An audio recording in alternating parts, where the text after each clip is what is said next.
make a video on my Remington 700 here. That is what I'm passing off as a scout rifle. It's really just my hunting rifle with some inspiration from Jeff Cooper's scout rifle concept. I'm kind of calling it the modern scout rifle. So what I've done is I bought a Remington 700 here. It was actually the compact model with the 20-inch barrel, and it also had the compact stock on it that was garbage. I threw it away.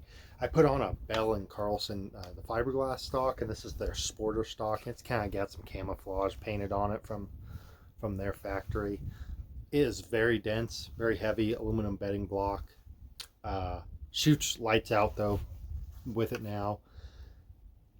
I no longer have to worry about any environmental factors changing the way the gun is going to shoot, whether that be humidity, heat, cold, essentially changing my zero.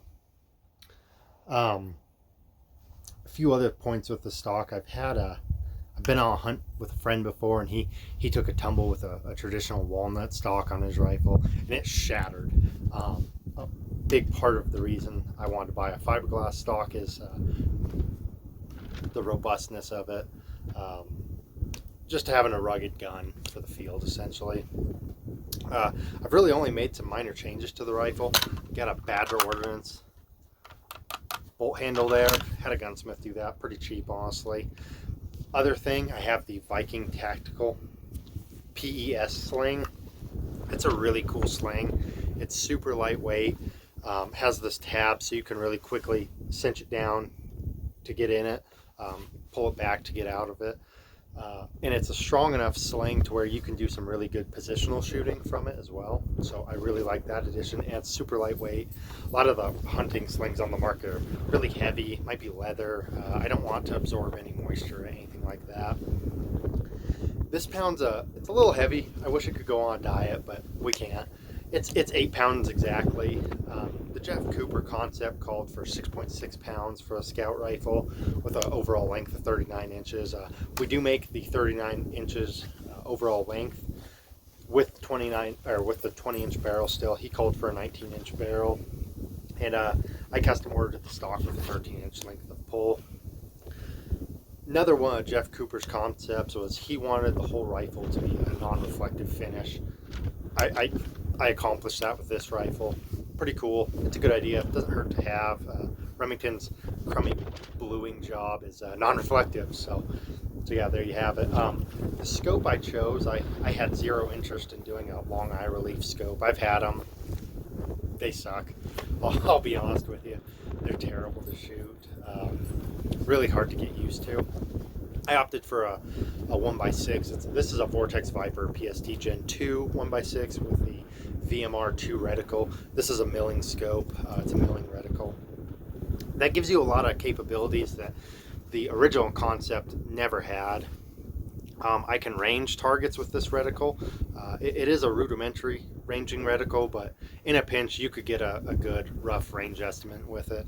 I also have bullet drop capability with it as well, and this one's illuminated. So on the 1X, I have that fast shot, fast follow-up capability with it. So that's really sweet to do some snap shooting with it.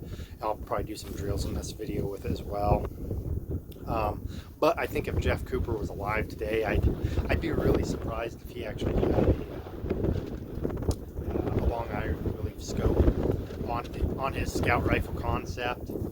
I think he'd probably go for the LPVO concept. They're so prevalent today. I have no iron sights on this rifle.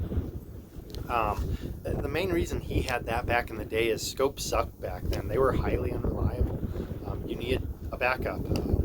I really don't see the point. They're cool as heck. I love seeing some ghost rings on a bolt gun, but I think it's a little outdated. I'm running the standard internal box magazine. I don't want to change it for weight reasons. I'm running lightweight aluminum tally rings. I don't want a rail. Again, weight's critical. I'm already at 8 pounds with this rifle as well. So this is not a 308. This is a 7mm Odd 8. I'm a huge fan of the 7mm 08. You get higher ballistic bullets, higher BC bullets with it. with the same velocity that you would a 308 essentially. So you really can't go wrong with 7mm 08. If you're in the field and you have a one shot, you gotta make it count. I'd much rather be shooting a higher BC bullet than I would a lower BC bullet. It's just gonna make for a less complicated shot at the end of it. Some things I don't have on this rifle, again, I don't have backup iron sights. I think it's a little dated with the concept, although it can't hurt, but you're also adding weight, so that's kind of out for me. Right now I don't have it threaded. I do own cans. I might get this threaded at some point in time. We'll see. They just add weight, throw off the balance of the rifle, so you do get a lot of capability, and in some hunting situations I think I would like to have a suppressor on this rifle. Other than that, I'm not rocking a bipod. I think the sling, if you know how to use a sling properly, there's a lot of different positions you can shoot fully supported with a sling, and you should have the same capabilities as using a bipod. I do think it'd be cool to have a light on here for some predator hunting, but haven't figured out how quite to do that yet with this platform without ruining the stock. I don't want to do that. It's a super nice stock. It's a really nice rifle, truly. But yeah, that's my rifle. Gonna do some drills with it like I would for competition, but with the bolt gun. I'm really looking forward to it. Should be fun. So yeah, that's it.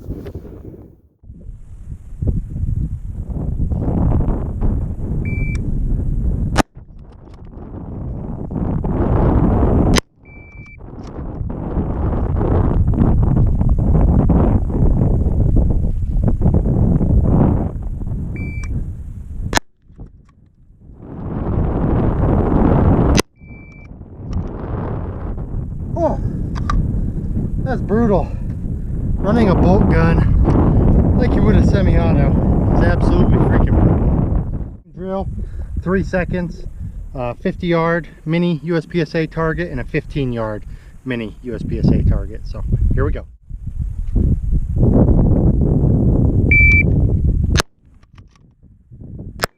There we go. Get it. 294. I am manhandling this bolt knob. That is ridiculous. I do think that's ammunition related. Terrible, 10 yards. This is a mini USPSA target. I'm really pretty happy with that for some snap shooting. Only had a few misses here. Not too terrible for 50 yards standing, just as quick as I can. So it's kind of trying the scout rifle concept out. It's interesting. I like an AR-15 more, but it's cool. Running a bolt gun's cool, like driving a manual car, kinda.